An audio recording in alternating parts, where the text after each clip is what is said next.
দীর্ঘ আলোচনা দেন দরবার করেও মার্কিন অতিরিক্ত শুল্কারোপ ঠেকাতে পারল না ভারত। দিল্লি ওয়াশিংটনের মধ্যে শুল্ক নিয়ে সমঝোতা না হওয়ায় ২৭ আগস্ট থেকে ভারতীয় পণ্যে উচ্চ হারে শুল্ক আদায় করবে যুক্তরাষ্ট্র, যার প্রভাবে ভারতের ১০ খাতের ব্যবসায় ৭০% ধস নামবে। অতিরিক্ত শুল্কের কারণে ভারতের টেক্সটাইল খাতের অনেক প্রতিষ্ঠান বন্ধ হয়ে যাবে, কর্মসংস্থান হারাবে হাজার হাজার ভারতীয়।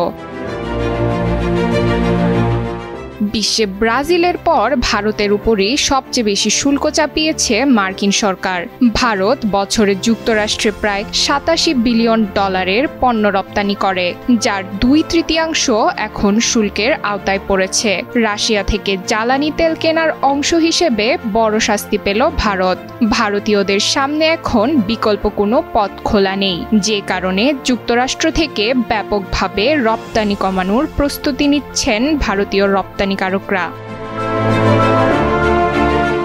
পর্যবেক্ষক সংস্থা বিশ্ব বাণিজ্য গবেষণা সূচক জানিয়েছে, অতিরিক্ত শুল্ক কার্যকর হওয়ায় ভারতের টেক্সটাইল, রত্ন ও অলংকার, চামড়াজাত পণ্য, খাদ্য, চিংড়ি, কার্পেট, হস্তশিল্প, কৃষিপণ্য এবং মোটরগাড়ি খাত সবচেয়ে বেশি ক্ষতিগ্রস্ত হবে। এই খাতগুলোতে ৭০% ধস নামবে।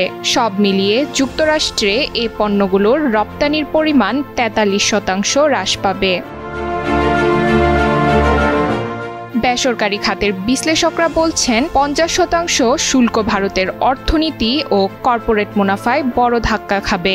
এশিয়ার দেশগুলোর মধ্যে ভারতের আয় কমে যাওয়ায় ঝুঁকি এখন সবচেয়ে বেশি। তবে ভারতের প্রধানমন্ত্রী নরেন্দ্র মোদী কর ছাড়ের ঘোষণা দিয়ে দেশবাসীকে বলেছেন, ভারতীয় কৃষকদের স্বার্থে কখনো আপোস করা হবে না। যত বড় মূল্য দিতে হয় তাতেই প্রস্তুত।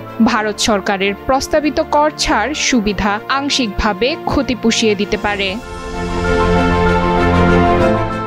মোদির কর ছাড়ের ঘোষণায় ভোক্তা নির্ভর খাতগুলোর সবচেয়ে বেশি উপকৃত হবে, বিশেষ করে স্কুটার, ছোট গাড়ি, পোশাক এবং সিমেন্টের মতো পণ্য। বিশ্লেষকরা ধারণা করছেন, কম জিএসটির কারণে যে রাজস্ব ক্ষতি হবে দেশটির কেন্দ্রীয় ব্যাংক থেকে বাজেটের চেয়ে বেশি লভ্যাংশ দ্বারা পূরণ করা হবে। ক্ষতিগ্রস্ত রপ্তানিকারকদের আর্থিক সহায়তা দেওয়া হবে। চীন, লাতিন আমেরিকা ও মধ্যপ্রাচ্যের মতো বিকল্প বাজারে রপ্তানি বাড়াতে উৎসাহিত করা হবে। ভারতের পররাষ্ট্রমন্ত্রী এস জয়শঙ্কর জানান, যুক্তরাষ্ট্রের সঙ্গে আলোচনা অব্যাহত রয়েছে। রাশিয়ার তেল ক্রয়ে চীন এবং ইউরোপীয় ইউনিয়নের ক্ষেত্রে যুক্তরাষ্ট্র নমনীয়তা দেখিয়েছে, কিন্তু ভারতের বেলায় তা নেই। ওয়াশিংটনের উদ্বেগ শুধুই ভারতের তেল আমদানিকে ঘিরে। তবে মার্কিন এক কর্মকর্তা জানান, যুক্তরাষ্ট্র ভারতের জন্য বড় জ্বালানি সরবরাহকারী হতে চায়। ভারতের জ্বালানি নিরাপত্তা ও প্রবৃদ্ধি নিশ্চিত করতে উচ্চমানের পণ্য ও সেবা রপ্তানিতে প্রতিশ্রুতিবদ্ধ। ডেস্ক রিপোর্ট, সময়ের আলো।